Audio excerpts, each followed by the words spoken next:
A lot of people say that they have heroes, people that they admire. They're heroes. They're fantastic. They're great. And whenever somebody says that they have a hero, I tend to think that the person saying that is a fucking idiot.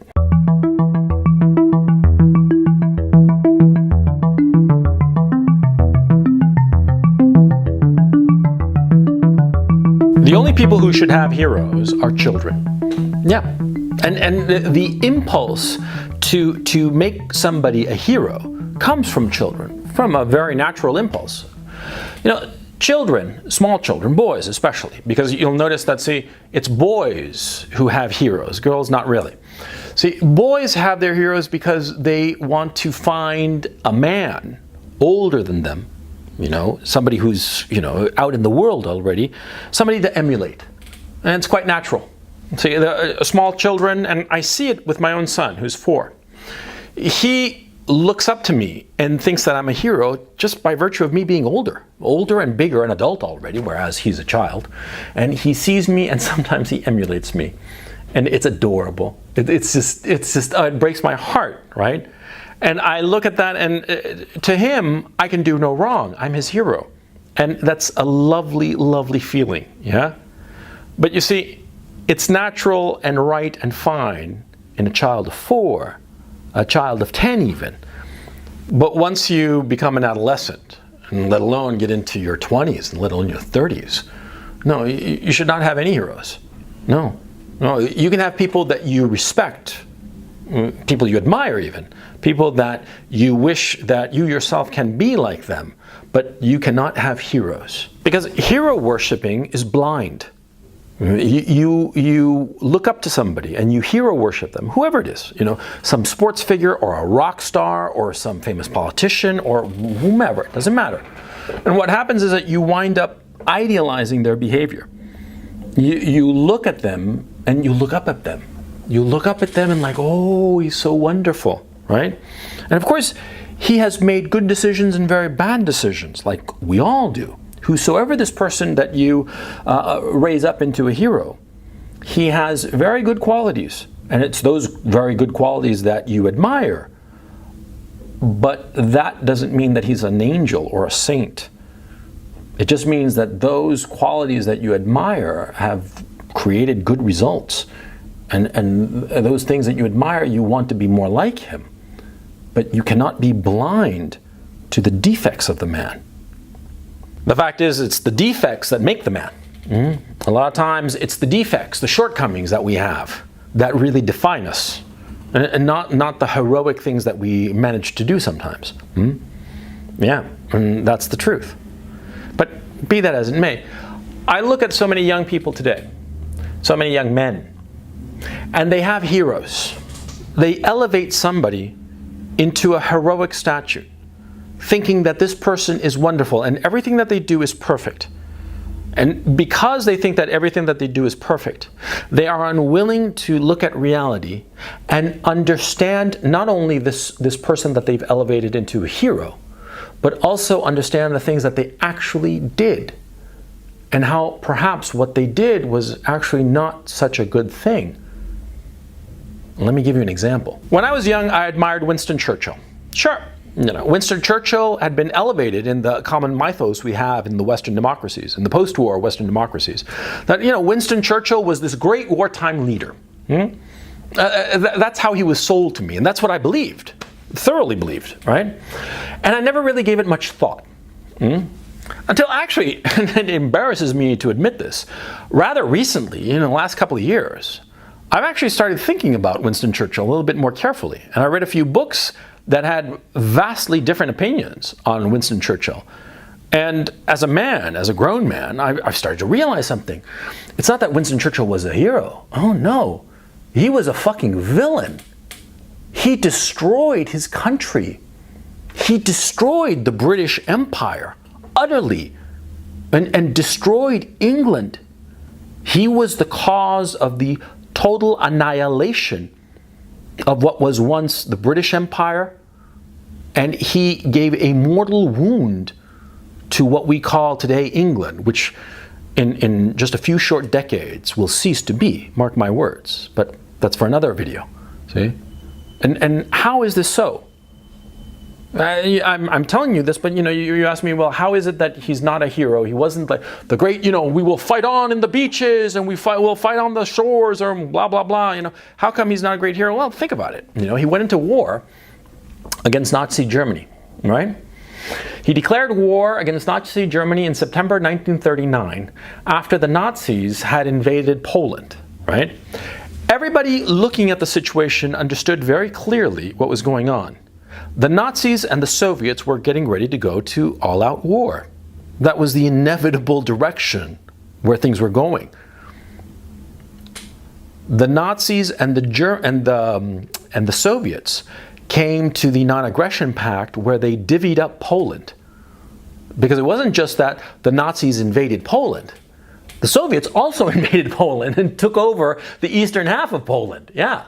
But see, Winston Churchill, because of his anti-German hysteria, a psychological problem that Churchill had, a hatred for German culture and everything that had to do with Germany, which is, by the way, quite weird because he himself was part German, and people tend to forget that, and I think that he himself hated that about himself, but be that as it may, he went to war with the Nazis, but not the Soviets. In fact, he allied himself with the Soviets. Yeah, he allied himself with the Soviets. And what you call it, even though the Soviets had done the same thing that the Nazis had done, which was invade Poland. These two countries ripped Poland apart. And Winston Churchill, instead of realizing that what was going to happen was that the Nazis and the Soviets were going to go to war and it was going to be a war of mutual annihilation, and the smart thing was to step back and get out of the way of these two, what did he do? He declared war on Nazi Germany and allied himself with the Soviets. And what happened because of this? Well, because, see, the Soviets, with British help and then later American help, were able to defeat the Nazis. And because of this, the Soviets conquered half of Europe. They enslaved half of Europe. And in point of fact, not only did the Soviets, because of this decision by Churchill to support the Nazis and ally himself with the Soviets enslaved half of Europe. And the British Empire bankrupted itself fighting the Nazis for no gain whatsoever. From the point of view of the United Kingdom, the war of 1939 to 1945 was a suicidal war because there was nothing to be gained. Nothing to be gained for the British Empire or for the United Kingdom or for England. Winston Churchill killed his own country. And that's the truth about Winston Churchill. Sorry to go off on this little rant about it, but it's really interesting because, you see, for the longest time I admired Winston Churchill.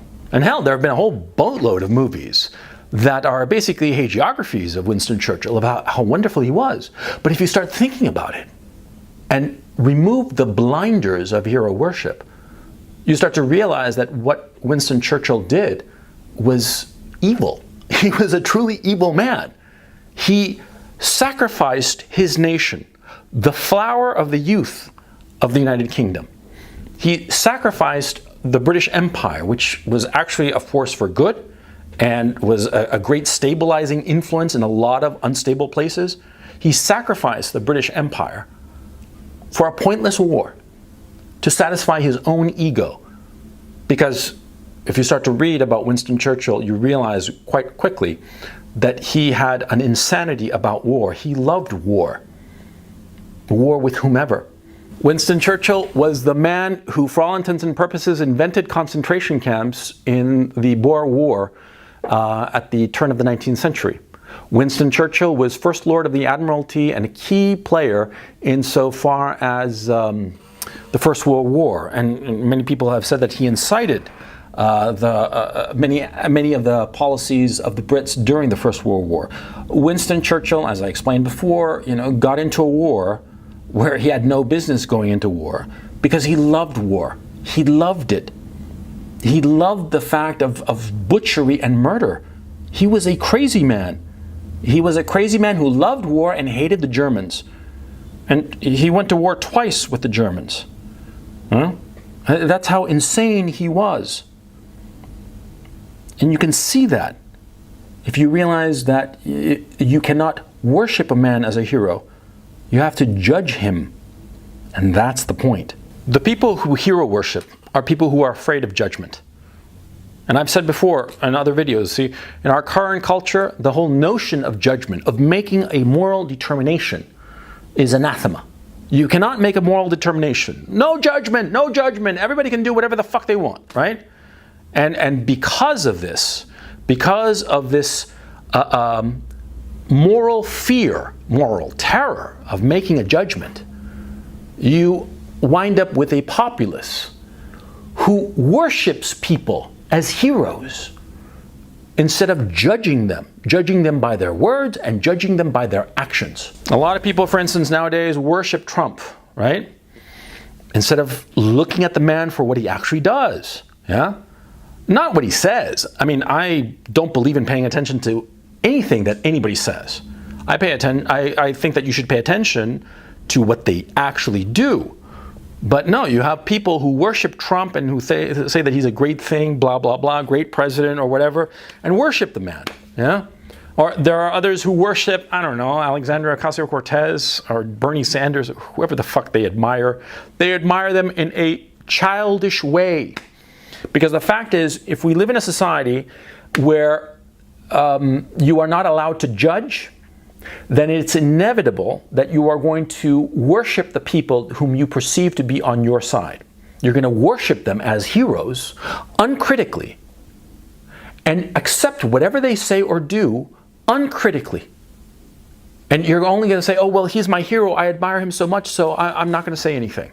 Yeah? That's what happens when you remove judgment from your moral matrix. You wind up hero worshiping people as opposed to looking at what they do like an adult and judging them. And that's what you have to do. You have to judge people. Yeah? You have to judge people and let the chips fall where they may. And there are a lot of people that you might think of as heroes, but if you remove the blinders of your hero worship, you'll see that they're not very good, or actually, like in the case of Churchill that I went into at length, you'll discover that they're not heroes. No, they were awful men. See? Hero worshiping blinds you. It keeps you from seeing reality. It keeps you from seeing the truth. It keeps you from seeing painful truths. Because ultimately that's what we want to avoid. We want to avoid painful truths. It's all good and fine to talk about easy truths. Oh, the sky is blue, a square has four sides. Those are painless truths, right? But realizing that some political leader that you'd been taught to admire for decades, you start to realize that he's actually the villain of the movie, right? Or not even a villain, an incompetent buffoon, an incompetent psychotic buffoon who gave pretty speeches. That really changes you now, doesn't it? Yeah. You should not hero worship anyone. You can admire them, you can respect them. Admire them, not them in toto, but rather admire specific things that they have done. But you cannot worship a man. I mean, apart from it being pagan, right? It's not healthy because it keeps you away from the truth. It blinds you to the truth. Now, why did I do this video? Well, because I actually got in succession 2 emails from fans. And on the one hand, both of them said practically the same thing, which was really fucking shocking. They both said that I was their hero. Yeah? And it was incredibly flattering. Yeah? Incredibly flattering that these 2 young men, strangers, I actually don't have any idea where they live, but out there, these 2 young men think that I'm a big hero. And it's flattering, of course. I mean, I'd be a liar if I said it wasn't. But the thing is, see, I realized how dangerous it is. How dangerous and stupid and foolish it is to believe that somebody's a hero. I mean, I'm flattered, but I'm no hero. No. I just articulate things, not very well, that a lot of people are thinking. That's it. That's all I do. And I do that, not very well, but well enough that a lot of people agree. And that's why I have the channel I have and what have you, right?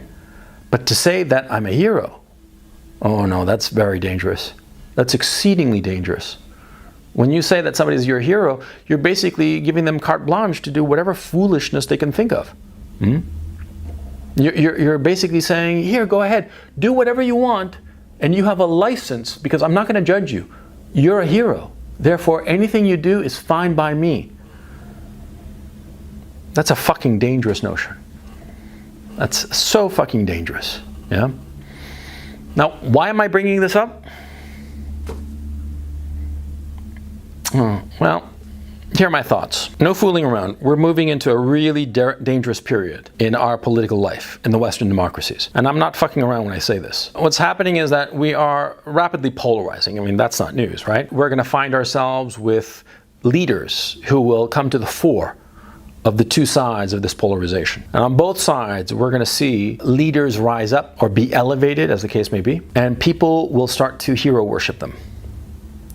And you got to pay attention to this. Because these guys who are going to be elevated on both sides of the political equation, these people will get drunk on their power. And they are going to do things, nasty shit. I mean, just really evil crap. And it's going to be on both sides. Not just the leftists. No, it's also going to be on the right. Don't fool yourself. Not Trump. Trump is too much of a buffoon to really take up this mantle. But the guy after him. They're going to be elevated by their followers. And they're going to be hero worshipped. And they're going to be the potential future dictators, at least in the United States. Because we're living in a very weird period. We are seeing the beginnings of the end of the Western democracies. We are going to be moving towards a totalitarian regime. It will be much like the Soviet regime. It will try to pretend to be democratic, but it won't. It will be authoritarian. It will be a police state. The only question is, who is going to rule it? If it's going to be on the right or the left. But that totalitarian state, for all intents and purposes, already exists. But we are lacking at this time an individual who has the strength of will to grab the reins of this totalitarian power that has been accumulated and centralized in the Western democracies, and start wielding it, start driving that power in the direction that they want. There was a national security guy a few years ago who said that the United States was a turnkey totalitarian state. It was ready to go. The NSA programs, the spying programs and what have you, domestic spying, the CIA assassination projects and all the rest of it, it's all in place. It just requires a hero to rise up and take control of this turnkey totalitarian state. So I'm telling you, pay attention to anybody who's worshipped as a hero. Pay attention. Because that's what's coming.